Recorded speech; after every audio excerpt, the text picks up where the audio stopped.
Good evening, everyone, and welcome to the Brian Crombie Radio Hour on Saga 960. So a new year is coming up, and I think when New Year's roll around, everyone starts to think about financial planning a little bit. It's one of those goals that people want to save a little bit more money and put their financial situation in a little bit more of a structure. And so I wanted to invite in Dwayne Richards. Dwayne is a friend of mine that I've met through the years and associated with in a bunch of different manners. And he's always impressed me with his financial acumen, his great advice.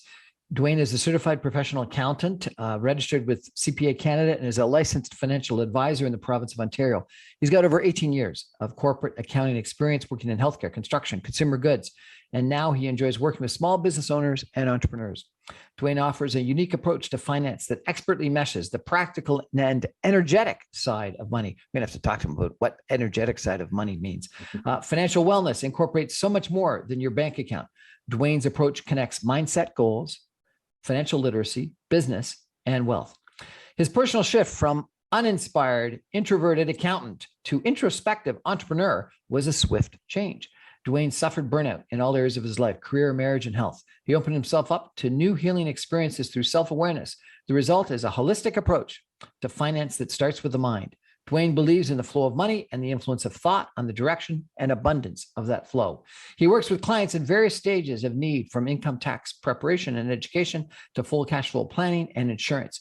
Understanding money will affect your relationships, experiences, and overall health, providing a fulfilled, simpler life. Sounds good. Dwayne. That sounds good. Welcome to our show. Thanks for the invite. Thanks so much for joining us. So how can we all be wealthier and retire a little bit more wealthier? Yeah, and it's American dream, right? Or the Canadian dream. And it starts with really what's the definition of wealth to you, the listener, right? Because it's so often we start with, the view from the other side. The grass is always greener on the other side until you realize it's how much is owned by the bank. And the first step I always start with my clients is, what is it that you want? What's the life you want? And it's a personalized plan, not just what was someone else's version. Okay. So once you do that, what do you do? Well, it's a fun step. And one of the things I discovered a while ago it's around focusing my business. Is the first step we actually is educate people when it comes to income tax. It's like, I don't know about I'm pretty sure you went to school here. We didn't learn about taxes. We didn't learn about money in elementary. We learned about currency in elementary school. We didn't learn about taxes. We didn't learn about managing money in school. I have an undergrad degree in accounting. I have an accounting designation, and they still didn't really teach us about personal finance. So the first piece I work with clients is around understanding the tax in Canada or in the US. Robert Kiyosaki talks about, there's two tax systems. There's the one for you as an employee, and there's the tax system for business owners, including self-employed people. And you got to figure it out. I don't have it I'll figure it out, but we do understand the Tax Act here in Canada, Revenue Canada, the CRA. And there's things that, as having a side hustle, we all have there's always so much news these days about side hustles. We have friends that are in direct sales or network marketing as a side hustle. And what I end up educating people is by having a side business and claiming it, everyday expenses become tax deductible. So I didn't know about this for 20 years, driving back and forth to my corporate job. My car was not a tax deduction. My cell phone, my internet, my home, not tax deductible. But only tax deductible against the income that you enjoy from that side hustle, correct? Not true. As a sole proprietor, you can deduct your initial business losses against, here in Canada, your income tax paid on your T4 on your job. So you can actually increase your early in your side hustle business. You can increase your tax refunds by creating tax deductions in your business that can be applied to your T1 income tax. Sounds fantastic. Income tax paid on your T4. We're chatting tonight with Dwayne Richards, who is a financial advisor, an expert on being a little bit smart about our money. We're going to take a break and come back more with Dwayne in just a minute. Stay with us, everybody.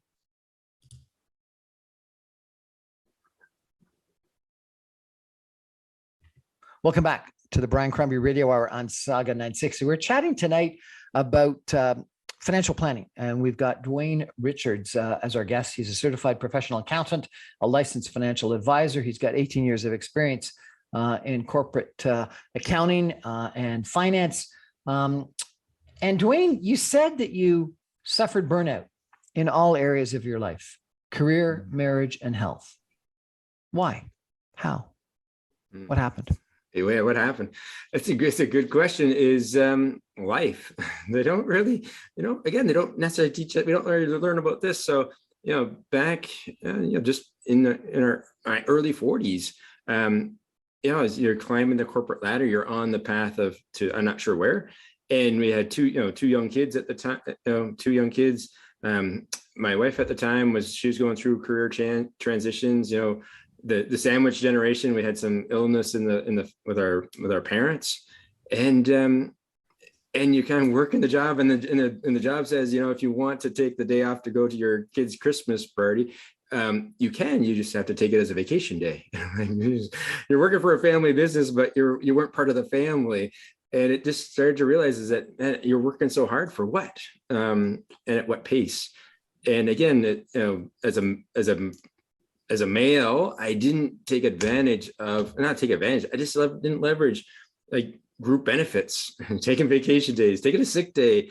You just keep working because you think that's what you're supposed to do. You just kind of put your head down and work hard until one day, the day before my 41st birthday, they say, don't come back to work tomorrow. Ouch. Yeah, so that was a real wake up, that all of a sudden now one source of income gone, two young kids, a mortgage, and a separation, and you're in a good time to evaluate where you're at and where you want to go. Was the separation caused by the burnout or by the loss of the job, or what had happened anyway?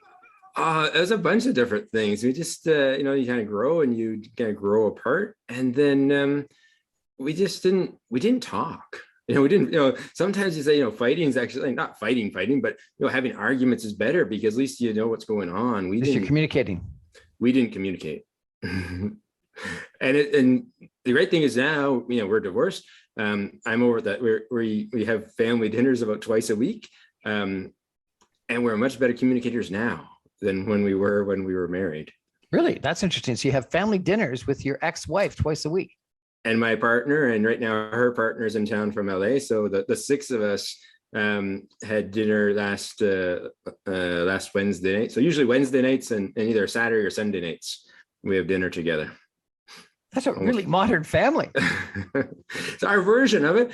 So some people say, hey, you should teach that. You should help people with their communication and work around money with the couples. And I'm like, but it takes two, right? It's like if one person wants to do it, but the other person has to want to do it as well. You said you went through a healing experience, a holistic one that was all about self-awareness. Tell me about that. Yeah, so there's a bit of a 4-year journey in kind of the personal development world. That was kind of the introduction, but it was really much the commercial or the buying of programs for outside solutions for inside problems that didn't really help.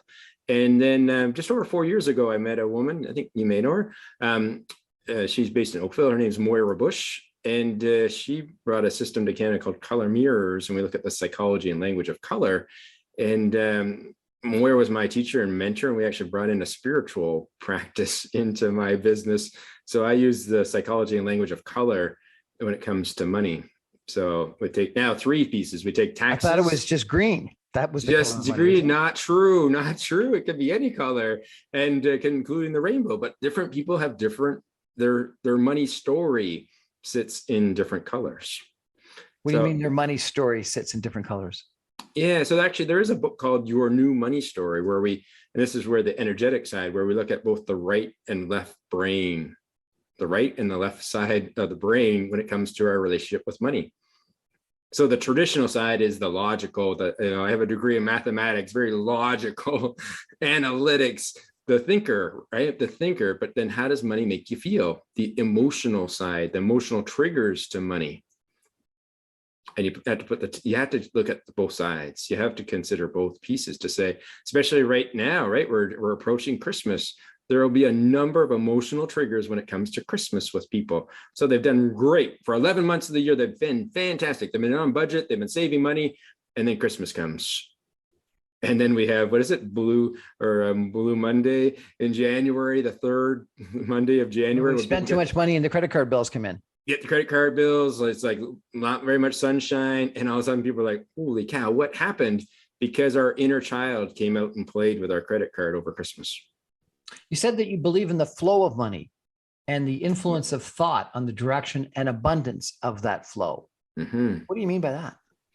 Well, money is energy, money flows. So as an example, one of the things I always do is a tip for your listeners is, how many people carry cash anymore, right? I didn't used to keep cash. You had a credit card, a debit card, and you never carried cash. And then one of the principles I always carry at least $100 bill in my wallet, because if my credit card doesn't work, I can always put gas in my car with $100 bill, right? And it's just that it's wealth. Like you're actually you're carrying money with you, and you have that. It gives you more of an abundant feeling that if you don't have any money, including if you don't have a wallet, if you don't have any wallet to actually, you don't have a vessel to carry your stuff in, what are you telling the universe? That you're not open to receiving money because you have nothing to receive it into. That's interesting. You said that there's 4 cornerstones to managing your wealth or your money. Tell me about those 4. The first one I understood was taxes. Taxes. Yeah. So it's again, one of the programs I'm putting together is, I host a monthly meetup. First Friday of every month, I do a presentation around taxes and educating people around the basics of income tax.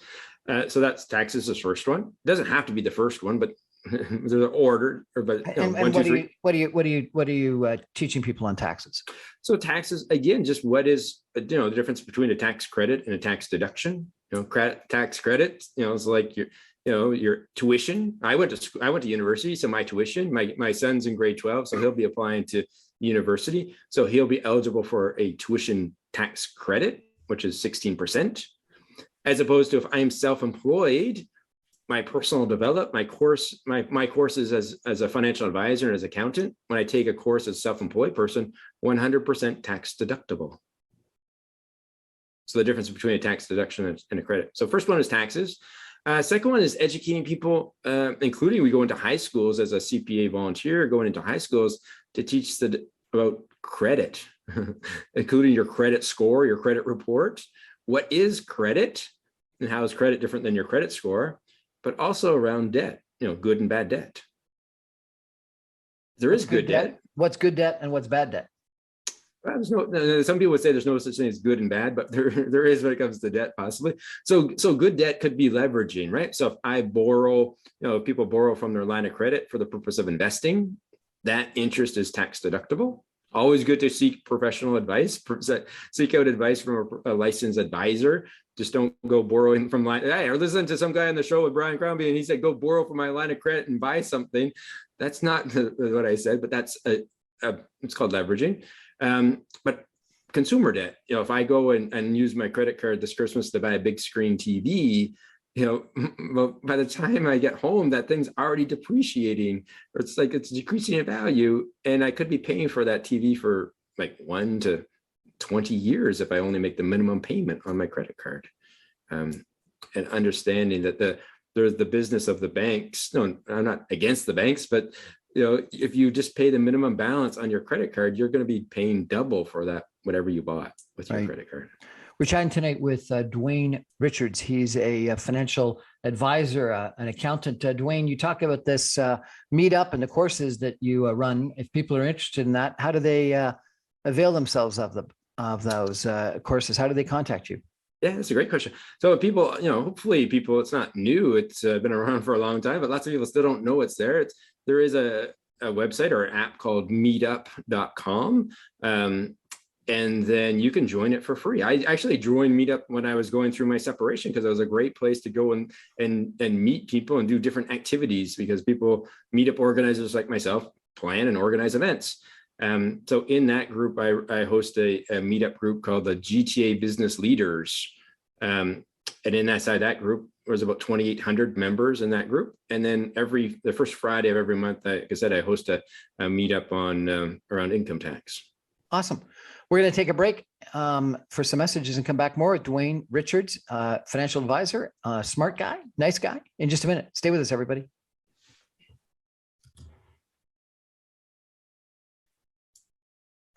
Welcome back to the Brian Crombie Radio Hour on Saga 960. We're talking tonight about financial planning. We've got Dwayne Richards. He's a certified professional accountant, registered with CPA Canada, and is a licensed financial advisor in Ontario. He's got 18 years of corporate experience in accounting in numerous different sectors: healthcare, construction, consumer goods.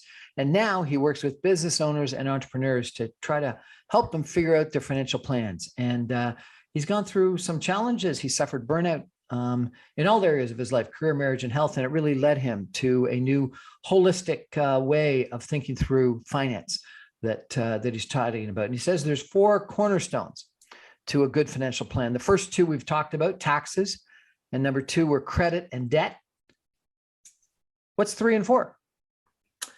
Cash flow is number 3. and you have a career in finance, so you understand that, I'm sure you did a number of budgets, and then there's lots of, 60% of Canadian households, 60% of Canadians know how to do a budget, but why don't they follow a budget? Why don't they do the budget? Because it's not easy. And about the minute you do a budget, in my corporate experience, about the minute you do a budget, about a minute later, everything changes, and it's not. So we use cash flow planning. So again, a tool where we look at the ins, the outs, and understanding behavioral spending, looking at what's your commitments, but then also helping people create a safe to spend weekly amount. What's a safe to spend weekly amount? Well, so it depends on your income. So you start with your income. You paid your mortgage or your rent. You have your car payments. You have all those commitments, and whatever's left over, divide it by, for the month, divide it by 4. And that's the amount that you have for spending on groceries, for buying coffee, for eating out, for buying gifts. And if there's the story about, more month than money. If you have more month than money, that's where we get in and do the deeper to say, or the deeper work to say, where's all the money going? And what's your priority? Different people have different priorities on their money, but until you put it all down on paper, you have no clue where it's all going. Powerful exercise. As just a quick example, I sat down and did it with my 83-year-old father a couple of weeks ago. He's a retired teacher, so he has a fixed pension, but he still had fixed expenses like his property taxes, like his heat, his hydro. At the end of it, we said, Dan, you actually have this much money left over each month. And they said, where? And then we actually said to sit down, we tell money where to go, because if you don't tell it where to go, it will find places to go for you. So you actually come up with a full budget to say not a budget, but a full plan as to where to allocate that that extra money each month. So cash flow planning is number 3, and number 4 is investing. To say, like, we have to put money to work for us. Like, if we only work for money, and if money never works for us, it's going to be a tough time. We have instruments in Canada like our tax-free savings account. They're just vehicles, they're buckets, right? Tax-free savings account, our registered retirement savings plans, the registered education savings plan, likely a new program coming next year in 2022. The Liberals will probably announce the new home savings plan for individuals under the age of 40. There's lots of options to people, but it becomes very overwhelming. And the Canadians need someone other than just their person at the bank. No offense to the person at the bank, but they're just telling them about the products. They're not explaining how they work, short-term, long-term. So you think people should have a financial planner like yourself? That's obviously one of your objectives. It is one of the objectives. It's, there are some, there's the industry, there's all kinds of great stats to say, like, whatever the number is, that people that work with advisors generally retire with more money than the people that were left on their own will to do it, because it's, sometimes it's not about, you're still accountable to yourselves, but it's someone to have a guide, and also someone to encourage you to stay, you had a goal, Brian, you had a goal. And then sometimes you just have to be reminded once a year what that long-term goal was, because there's lots of shiny objects presented to us on a daily, monthly, and whatever basis, right? That we can easily get sidetracked with our money. including Christmas and Black Friday and Cyber Mondays. We're marketed to every day, like numerous times. And sometimes we forget what's important to us. So the 4 cornerstones of a good financial plan are taxes, number 1, 2, credit and debt, number 3, cash flow, and number 4, investing. Yeah, so those are the 4 principles. And then if you talk about the actual corner, like that, that's the piece that I gave you. And then the last piece that we didn't put in the notes would be looking at kind of 4 main areas. So people have you have your job or your business. You have real estate, potentially your home or other real estate products, insurance, and investments. So if I'm looking at the cornerstones of a financial plan, those are the 4 buckets. But from a financial literacy education, taxes, before you get to those things, understanding the tax system, understanding how credit works and your credit score, because you can't borrow money if you don't have a credit score. Cash flow, where's your money going? And then starting to understand the options of investing to then go into the other pieces. And these four cornerstones you talked about: job, so your source of income, real estate, so your principal residence or owning rental properties. Insurance was number 3. Why insurance? Insurance, protecting it. So if I just go right to like investing, but if I don't have my paycheck insured, your number 1 asset, Brian, what's your number 1 asset? Me. You and your ability to earn. You still have a number of years of earning potential yet. And that's what, especially young people think that they're like, I'm healthy, I'm super healthy. It's like, perfect, young and healthy, great time to buy and to have insurance, because the cost is really affordable, because you can't buy insurance with money. You buy insurance with your health, but you have to protect your paycheck, because the stats are now, we're surviving heart attacks, we're surviving strokes, we're surviving cancer. But so life insurance only kicks in if you're dead. If you survive the heart attack, but you're not able to work for 5 years, who's going to pay your rent or your mortgage for you for those 5 years while you're recovering from cancer?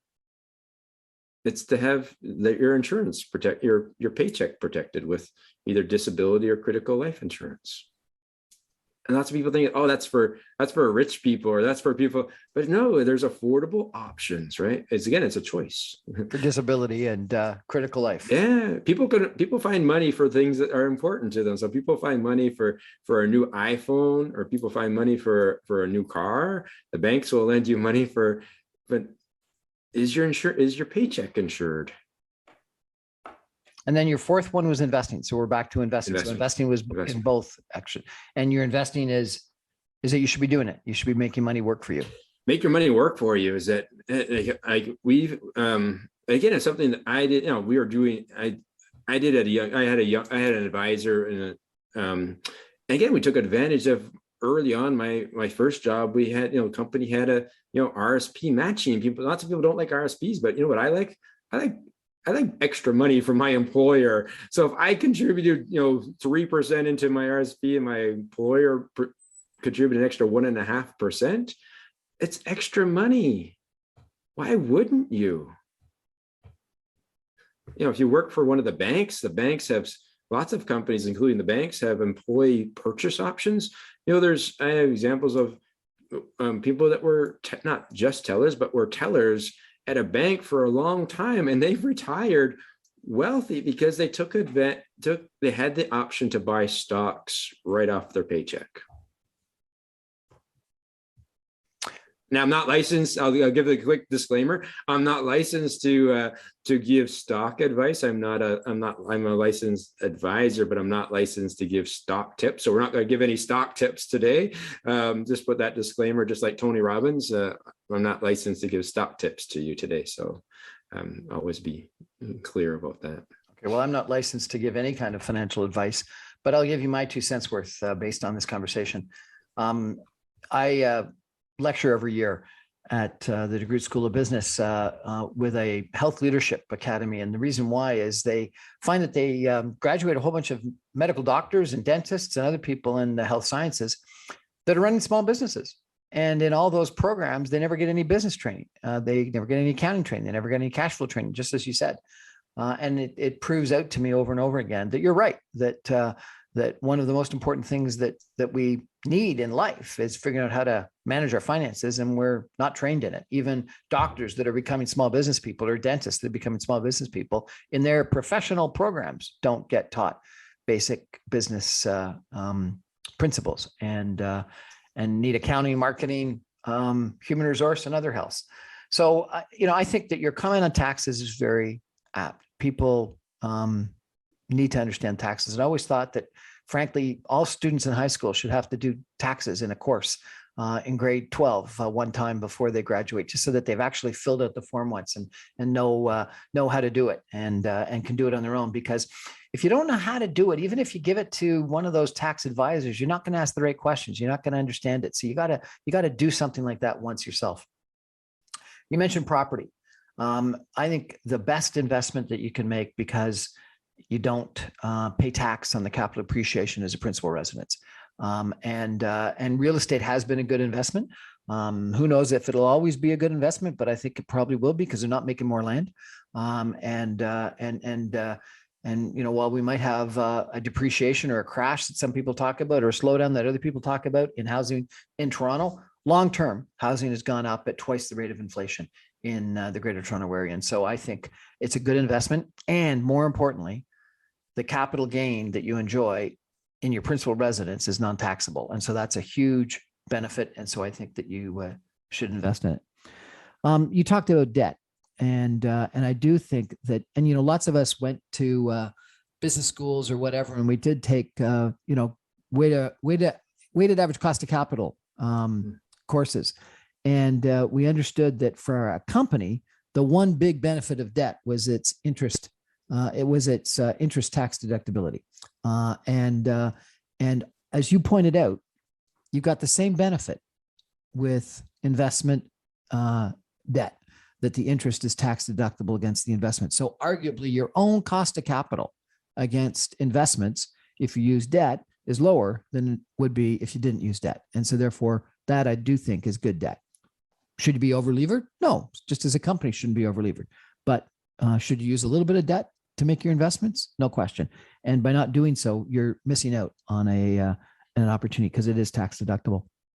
And then I think the last comment I'd make is the cash flow is key. And I think that from a cash flow, you got to create something, particularly early on in life. And it really came to me, Dwayne, in a great book I loved called Taipan, where the protagonist was a female business person. And she said, you always got to have F-off money in case you got a bad boss or a bad job, or you end up having, maybe it's your critical illness scenario, but you got to always have some F-off money. And whether that's cash or whether that's an investment, doesn't really matter, but you got to have some money. And it's money for the bad times. And it's money to be able to do something when you're burnt out, when you've had enough, when you want to tell a boss that you're firing that boss, or whatever that scenario is. And the only way to get that kind of money is to have a budget, so that you, as you said, can pay yourself. And it's not necessarily an investment for the future. It's an investment so that you've got that safety, that resilience to survive the bad times. And then the last thing that I would tell you, which isn't perfectly into your finance thing, but I think it goes along with the F-off money, is the plan for what you're going to do if something bad happens. And it's not necessarily cash flow forecasting, but it's resilience planning. It's thinking through, if I had a fire, what would I do? Am I protected because I got my will in a safe place? I got my tax files in a safe place. What if one of your family members passed away? How would you deal with it? What if we had a pandemic and I had to work from home? How would I do that? So it's the planning for the pitfalls in life and making sure that you've got a little bit of a thought, if not a concrete plan, on how you're going to deal with that.